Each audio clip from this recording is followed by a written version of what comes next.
Hello YouTube! Captain Fantasy here. Welcome back to another Let's Play. We're gonna be tackling Sonic CD here. So we last left off with the very first ever Sonic game. And, most people play the second one after they play through the first one, but chronologically, a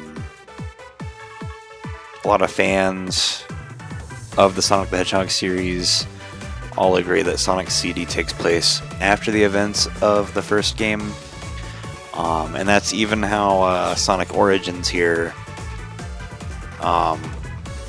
organizes the games. It goes from Sonic to Sonic CD, Sonic 2, and then Sonic 3 on Knuckles. There's even a story mode. Yeah, when you do story mode, you play through all games continuously, like without any interruptions. So like as soon as you beat Sonic 1, it just goes straight into Sonic 2 pretty much. I think there might be like a little cutscene that plays, like it plays the little like fully animated cutscenes that they made to like kind of bookend each game. Yeah. So let's get into it here, folks. Start a new game here. But yeah, I have very fond memories, especially of Sonic CD. This game, I want to say the Christmas of 2006, when I got my GameCube for Christmas that year. Sonic Gems Collection was one of the games that I ended up getting, and that was my first exposure to Sonic CD because it was included in that compilation, and it's amazing. The soundtrack, everything, just... And then, yeah, of course, here you can switch between the Japanese and the US soundtracks, which is really cool. That was another big thing with this game. Depending on where you were, what part of the world you were in, there was different soundtracks. I believe the European version of the game also had the Japanese soundtrack, I'm pretty sure. Could be wrong about that, but I grew up hearing the US soundtrack, so this playthrough I'm going to be doing it with the US soundtrack.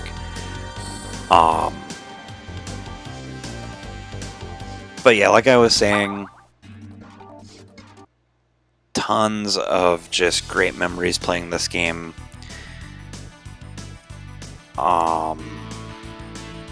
It's one of the best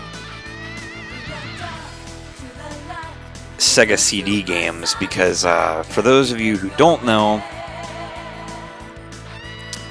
the Sega Genesis, which is what all the other Sonic games, like the original Sonic games, came out on,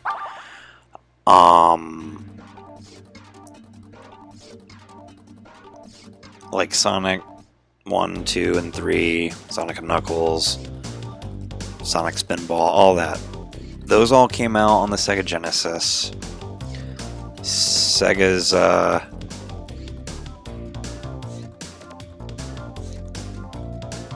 was Sega's 16-bit console. They were competing against the Super Nintendo. Anyways, the Sega Genesis had two attachments, add-ons to the console itself. They weren't very successful, unfortunately, but there was the Sega 32X, which gave you 32-bit instead of 16-bit. I believe it was the whole gimmick with that. But the Sega CD was another attachment that allowed you to play disc-based Sega games. And most of them were kind of flops. I mean, there's a handful that were, pretty good. Sonic CD is a prime example. of a great Sega CD game. But yeah, enough gabbing here, folks. Let's get into it. I just didn't want to talk over the amazing intro cutscene for this game. So, without further ado, let's do this shit. Start a new game. Ah, yes. I mean, just look at this, folks. It's so fucking beautifully animated. Like, oh my god. I was so hyped seeing this as a kid.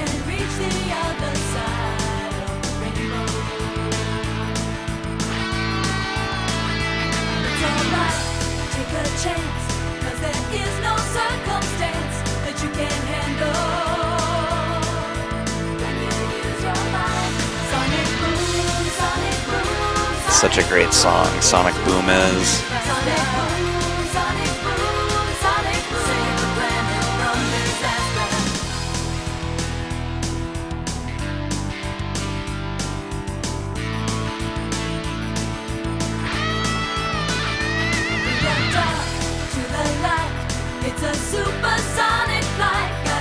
So fucking cool. Love it. Here Sonic notices the chained planet known as Lost Planet, if I recall correctly.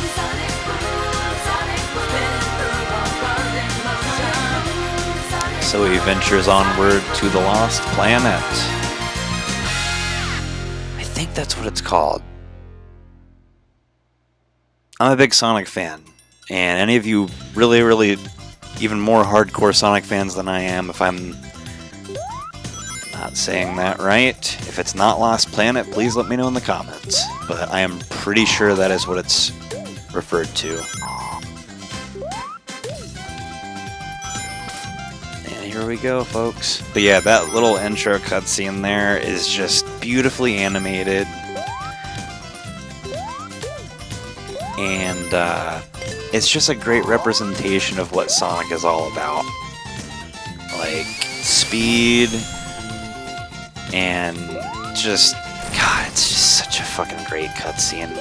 Alright, so folks, this game implements a time travel feature. As you see, there's a future signpost right there, and there's a past one. If you accelerate with enough speed, I'm going to go through the past sign right here. But if you accelerate with enough speed for a long enough time, you are teleported either to the past or the future. And there is a significance to this. 9-year-old me at the time was like, what the fuck is the point? Aside from just, different music and different vibes. But there is a point to it. There is a point.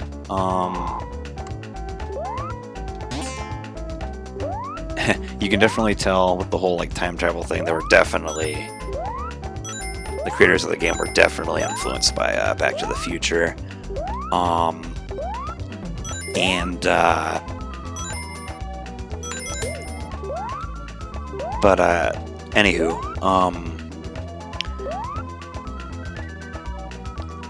Anywho, so there's two ways to get the good ending to this game.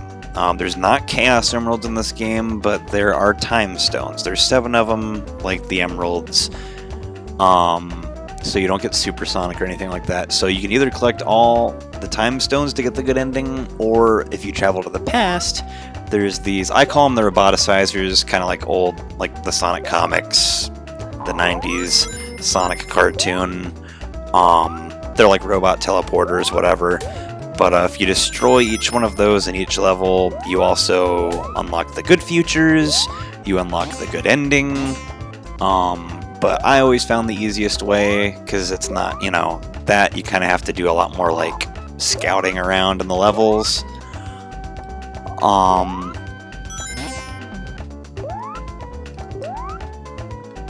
So yeah, I usually, in this playthrough especially, I'm doing the time stone way of getting the good ending, where I will,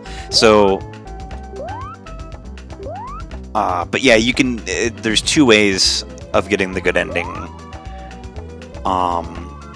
You could even do both if you're really like a try-hard, like completionist or whatever, but, so yeah, whenever you destroy one of these teleporters or whatever, I don't know if we'll come across the one that's on this level or not. If you destroy it, you'll notice when you get to the goal, it'll say Sonic made a good future in like Palm Tree Panic Act 1 or whatever. And whenever you get all the time stones, once you have all 7 of them, it'll say that every time you get to the goal. So once you have the time stones, oh, there's one of the teleporters right there, so you destroy that, and it also destroys all the enemies in the level, leaving behind flowers. So instead of animals being trapped in the robots, it is now, when you destroy a badnik, a robot, whatever you want to call them, you will get, it'll plant a little flower like that cute little pink flower there. So goals here, and then yep, just like in the first Sonic game, you collect 50 rings or more and reach the goal with those rings in hand, and you unlock the warp zone, the warp ring. So yeah, I just want to say these special stages are by far some of my favorite in all of the classic Sonic games. They are just so fucking fun. Like, yeah, they get hard as it goes on. You always have to kind of take the right route with these special stages, but I'll take these over the Sonic 1 special stages any day. Like, just so cool. The music fucking slaps as always. But yeah, very different kind of Sonic game, but also you can still just play this game like a regular Sonic game. You know, if you're not wanting to get all the Chaos Emeralds or Time Stones or whatever, you can literally just kind of breeze through this game like any other Sonic game. I consider it, especially if you're just breezing through the levels, to be much easier compared to the first Sonic. And then Sonic 2 obviously is pretty easy. Not like a cakewalk the whole way through, but most of the game you can breeze through. You will probably notice me at times, at least until I get all the time stones, kind of taking my time in some areas of the game, just so I can hang on to 50 rings. Because I didn't really struggle in my Let's Play with the first Sonic, but there were a couple of moments where I had to like backtrack a little bit to get all the Chaos Emeralds.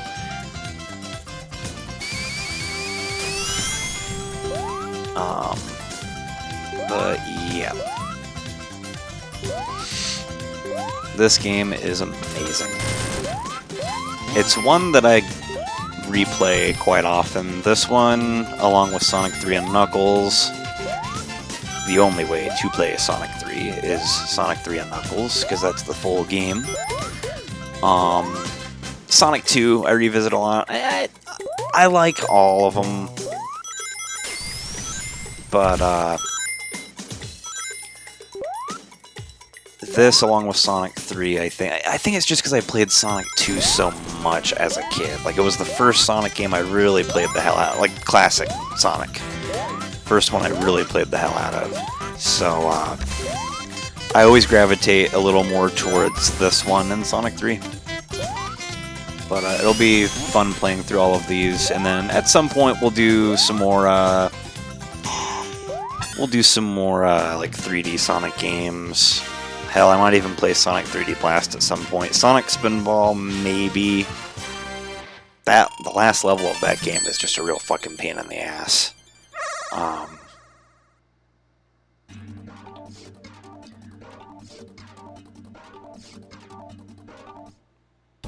But yeah. Going back to the differing soundtracks depending on what version of the game you play. Well, back then. Now you have the option to choose between with all of the re-releases of Sonic CD, which is nifty. It's nice. I like it a lot because both soundtracks really are great. But I grew up with the US soundtrack, obviously. But one thing I've always said about the US soundtrack is that it really... Yeah, it's got some funky, kind of like rock sounding vibes, but it's also got some kind of like chilling atmospheric vibes too. You'll see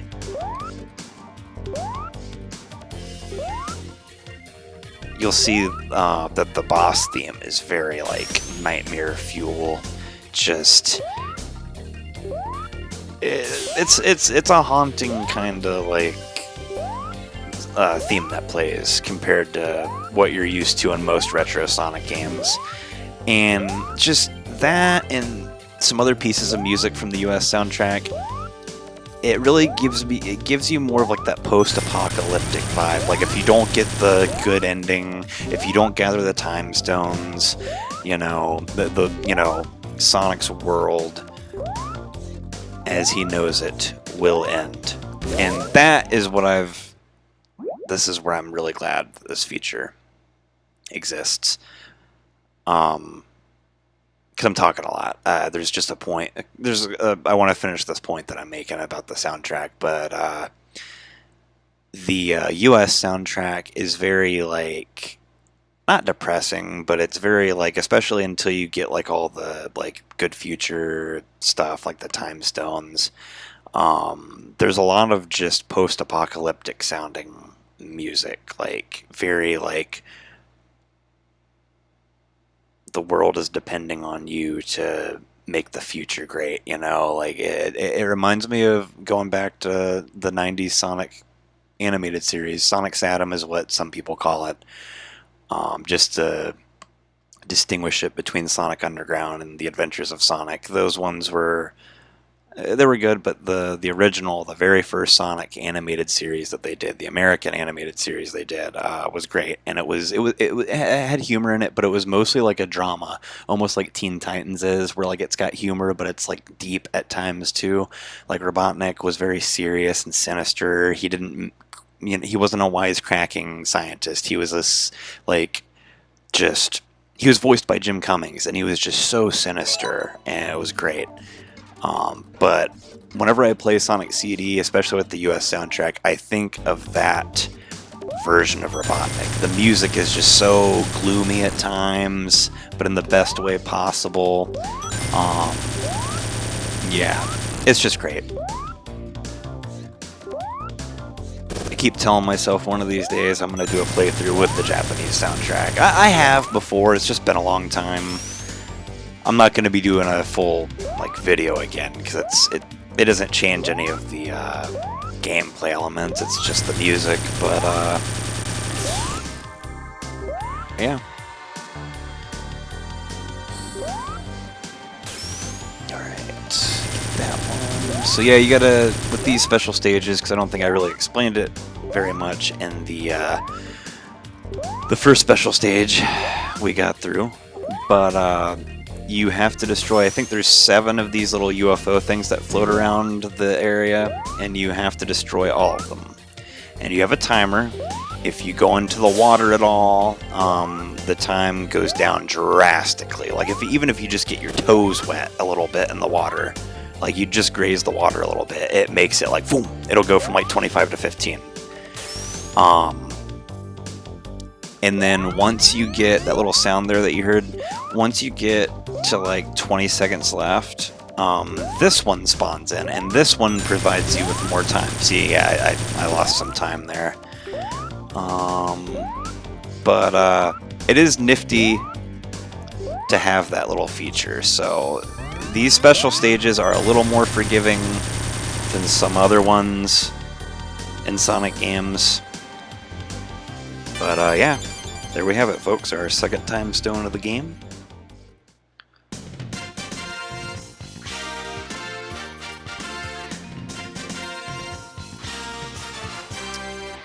Yeah, music's so badass. So good. And then, yeah, see here, this is, since we don't have all the time stones in hand, and I didn't even bother getting all of the robot teleporters destroyed in this zone, this is what the bad future looks like for this zone. As you can see, gloomy, industrial, very, post-apocalyptic, you know. So it's such a cool feature in this game. The whole like time travel concept is really fucking awesome. And I've always been a big Back to the Future fan myself, so just time travel in general has always fascinated me. So when I found out, oh yeah, here's the fucking nightmare-inducing music right here. Like, listen to that shit. Compared to the Japanese boss music, it's just so, it's night and day. Like, it's so, like, goofy sounding compared to this. I remember hearing that shit for the first time, and I was, like, as a, you know, like, I grew up with, like, Sonic 2. That was, like, the first ever Sonic game I ever played was Sonic the Hedgehog 2. And, like, hearing that boss music, I was like, what the hell is this? Like, it's a Sonic game, but it's scary music. But anyhow, folks, oh, that music's so fucking good too. And here we have it, folks. Amy's debut. I love retro Amy's design. And look, and there's Metal Sonic's debut. He just nabbed Amy, so unfortunately you can't catch up to him yet. It's just kind of like a little cutscene thing that plays. But we'll be saving Amy later. We'll get to that when we get to it. You can actually, in Palm Tree Panic, the zone before this one, in Act 1, you can actually see Amy in Act 1, but since we traveled to the past, she wasn't there towards the... Usually she's hanging out right, like, around, like, near the exit, around the goal area for Act 1. But I wanted to show off some of the time travel in that first little bit of the game. But yeah, even though this is like present time, like a present time theme, it still sounds very not post-apocalyptic, but just, I don't know. It sounds badass, I'll say that. One thing that is kind of annoying is if you time travel and you have a shield equipped already, you will lose the shield. So that's part of the reason I'm trying to avoid going to the past right now. Okay, that was close, because I don't want to lose my rings.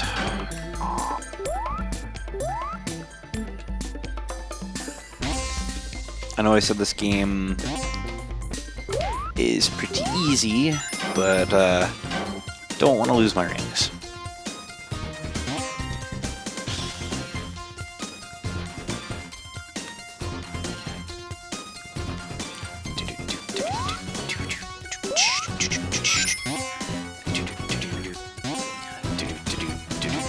Okay, nope, let's get back up here, not hit that. Cute little ladybug. Okay, checkpoint here.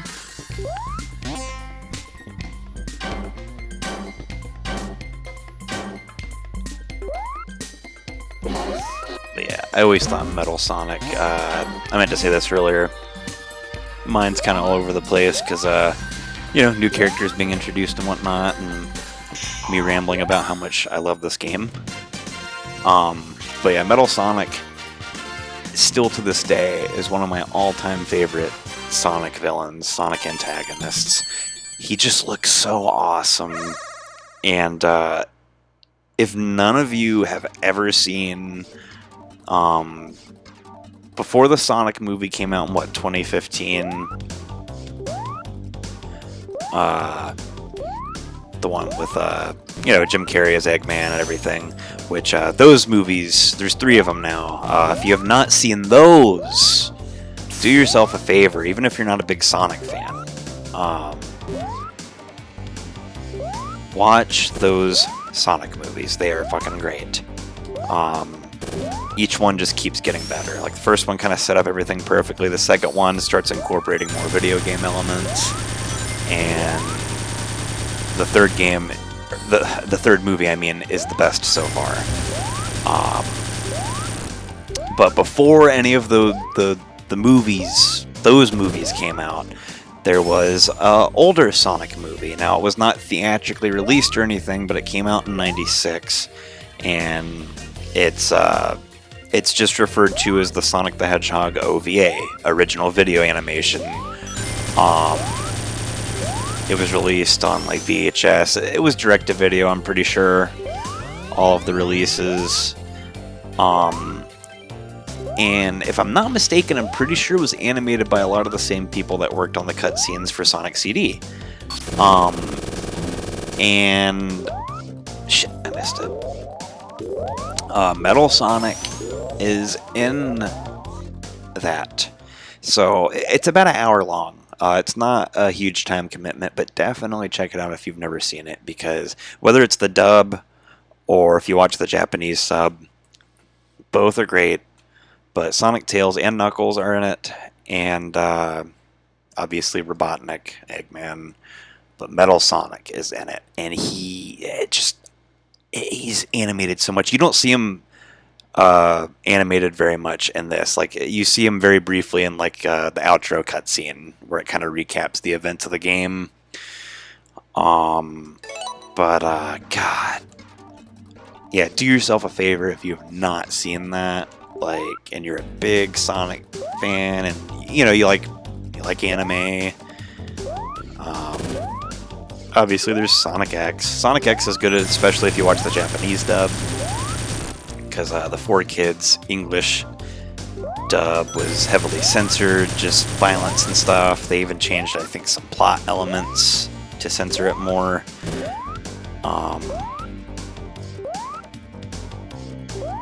Yeah. The Sonic 1996 OVA, folks, is really worth checking out. I'm actually due to rewatch that one again. It's been a little bit. I actually own a VHS copy of that I got from a buddy, and that it's actually, I don't care about it being worth money because I'm always going to cherish it and hang on to it. But VHS copies of that Sonic OVA go for quite a bit. I think they did re-release it on DVD, but it was very limited. Like, it's out of print now. But you can find it online. But it's just really cool. I actually own it physically. Like, I've never actually watched that particular VHS copy that I have. But my buddy was at a flea market. And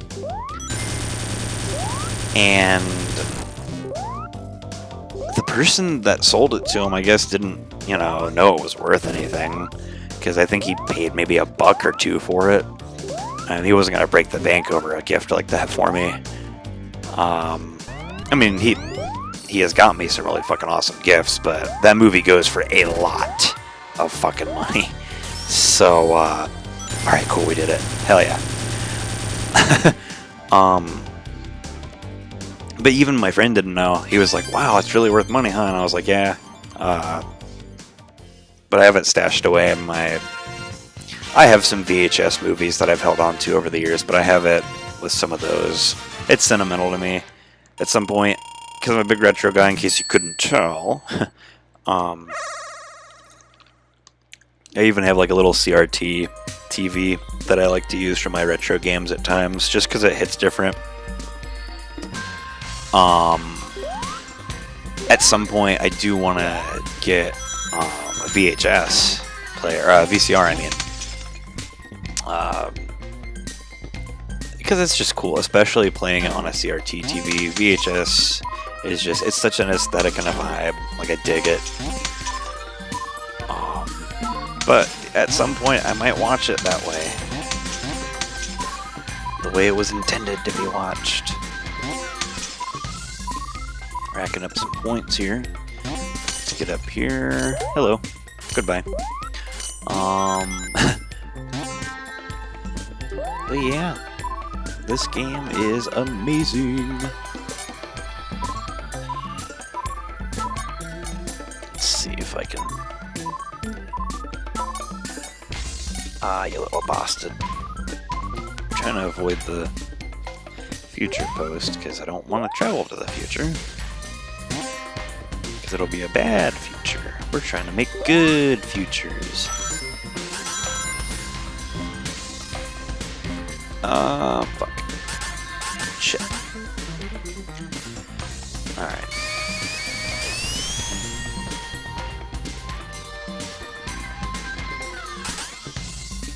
Alright. Go this way.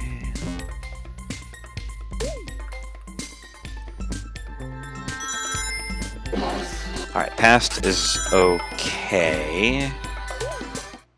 Oh, another thing I meant to say about the past stages. So, in the US version, even though it's all different music, the past themes come from the Japanese soundtrack. So those are the only tracks on the Japanese soundtrack they left in. And I've always kind of liked that because it gives you the impression like, oh, you know, the past is so distant, so far away. And I like that. I like that it's... Because most of the music, like the future, like for the US version especially, the future,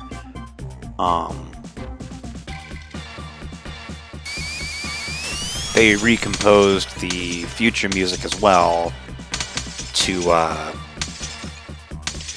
it's not really a reprise, but they used the same melody, except for the past stages, because they just took those from... I don't know if it's because they were short on time or what, but I like it. Like I said, it makes it feel like it's more distant. And that's how I've always thought of it. Alright, fuck you.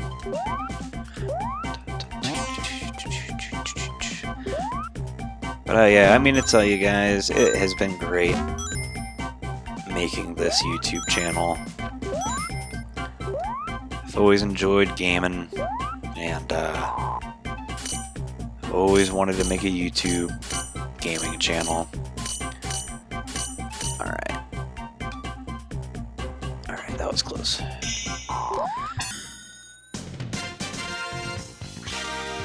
But yeah, very big plans for this channel. I've got tons of games. I don't think I'll be running out of any games to play in a while.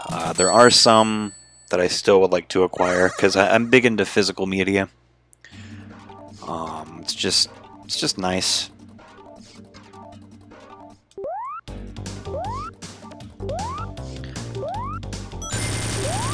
Streaming and everything is convenient, but even movies, especially if they're movies I really like, I like to actually own them.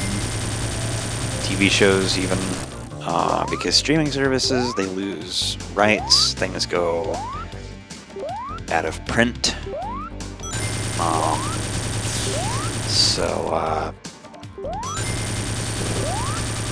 Yeah. And with games, even though I don't play a whole lot of like new releases, with exceptions occasionally,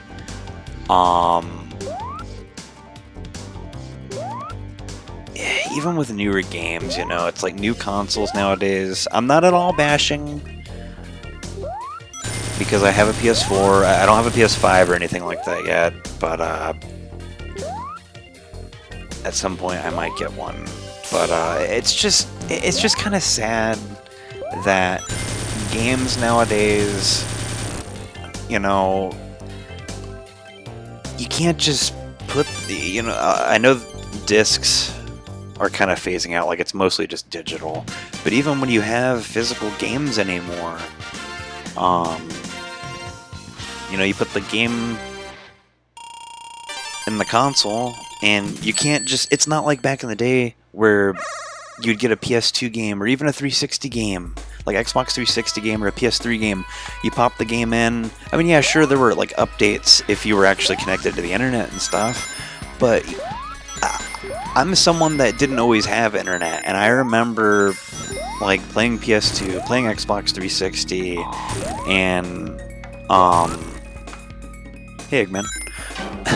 And I remember like you could just put, you know, a disc in the game and in the console and be fine. Like you could actually play the game and everything. And now, that was rude.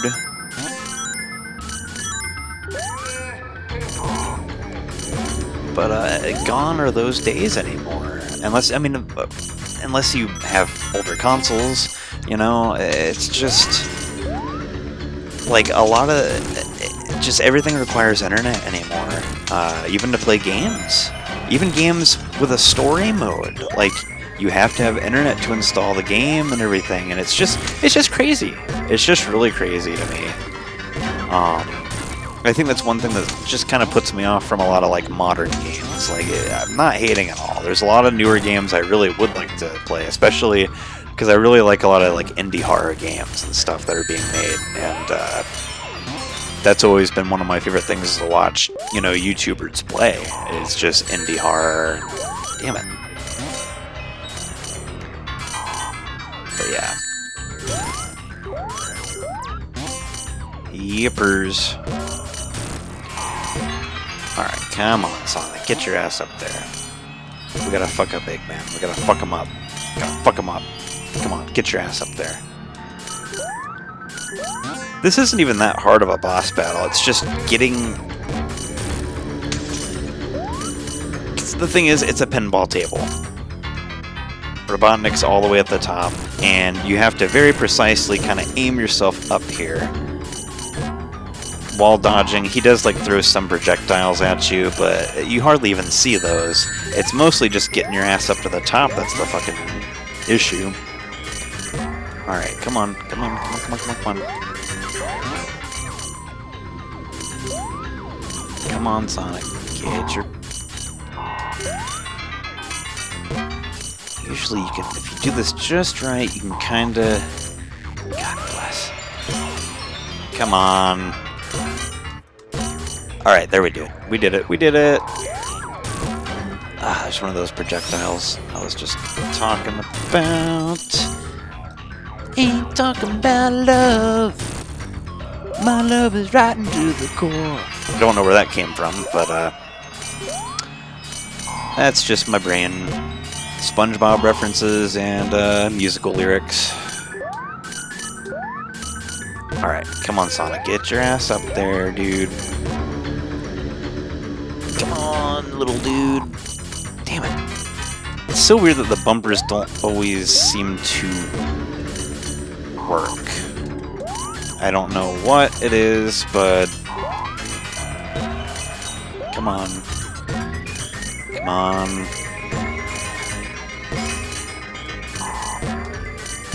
I'm not even dying. I'm just failing at getting up here. Normally I don't struggle this much, but this boss battle has always been a coin flip for me.